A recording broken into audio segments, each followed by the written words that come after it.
Hey, monkey fans, how you been? Been a little while since I've uploaded a video here, huh? I'd like to work on that. I'd like to do more of these, but as always, I've got so many different projects I want to work on, and so many real world distractions that get in the way. Don't get me going on my barn repairs. But anyway, that's all irrelevant.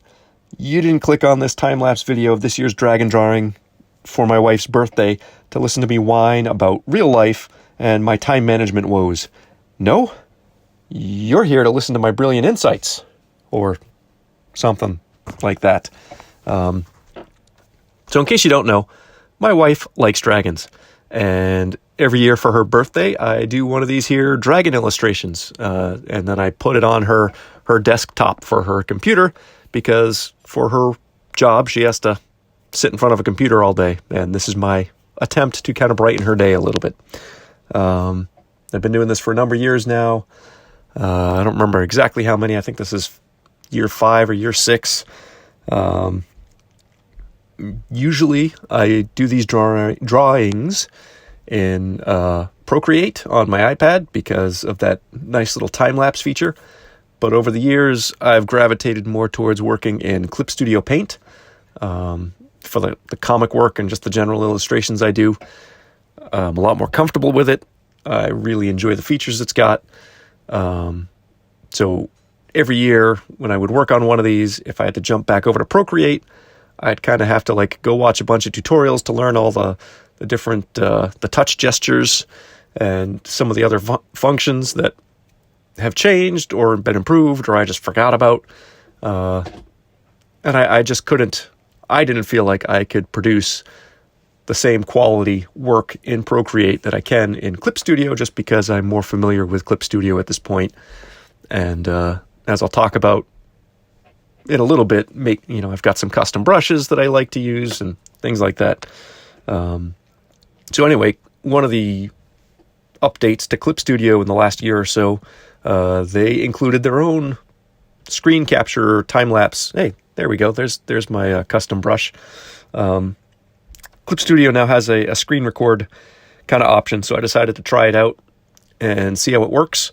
I wasn't sure if it was just going to totally eat up all the space on my iPad drive. Is that a hard drive? I don't know. I'm not a technology person. But yeah, so it worked out pretty well. Didn't take up a ton of room. I was able to put the time-lapse video into Photoshop, because that's what I edit all my videos in at this point. I had an issue with quality at first, but I made some tweaks to it, and it seems to have brought the quality back up, so I'm pretty happy with that. Excuse me, I'm still recovering from being sick here.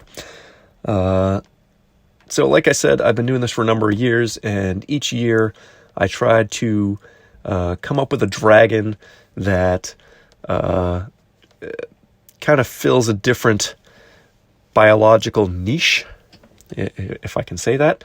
So the idea is kind of maybe there's this planet somewhere where all life on the planet, at least all animal life, evolved from a common dragon-like ancestor.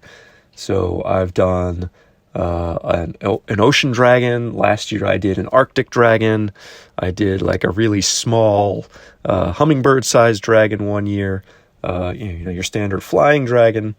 And then this year, in case it's not too obvious, I went with cat dragon.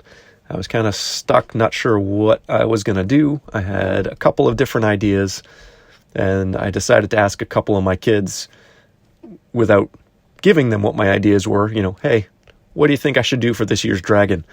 And one of my kids, who's a cat-loving kid, said, you should make a cat dragon. And that was one of the ideas I already had, so I said, well, okay, I guess I'll go with that. So that's what we've got here. We got a cat dragon.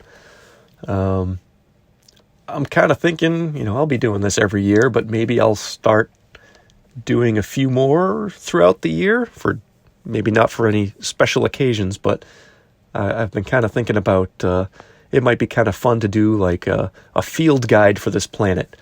There's a wonderful Star Wars book called The Wildlife of Star Wars, illustrated and I think maybe written by illustrator Terrell Whitlatch, who did a lot of the creature art designs for some of the prequel Star Wars movies, and she's just a brilliant illustrator, and I love her work, and I love that book in particular.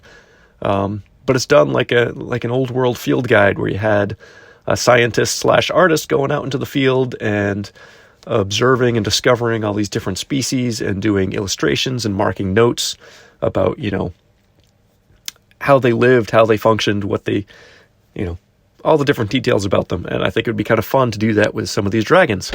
But I'd need a lot more than just the 5 or 6 that I've got. So that's kind of like down the road pipe dream at this point.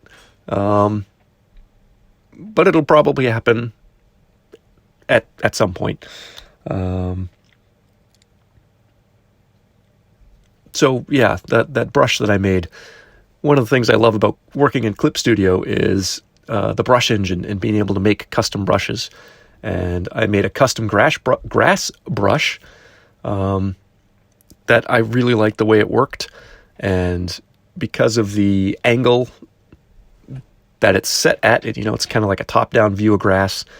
I don't know that I'll ever use it for anything other than this here illustration, but the creation process of it gave me some ideas for some other different types of foliage brushes and some other texture brushes that I'm really excited to try to experiment with and see what I can come up with. So anyway, coming to the end of the video here, if you like what I do and you want to support my ability to keep doing it, watch the ads at the end. Maybe consider plunking down some of your hard-earned money on something I'm selling. Get yourself a copy of 10 Things. Decorate your torso with a shirt or 2, and do what the monkey says. Thanks for watching.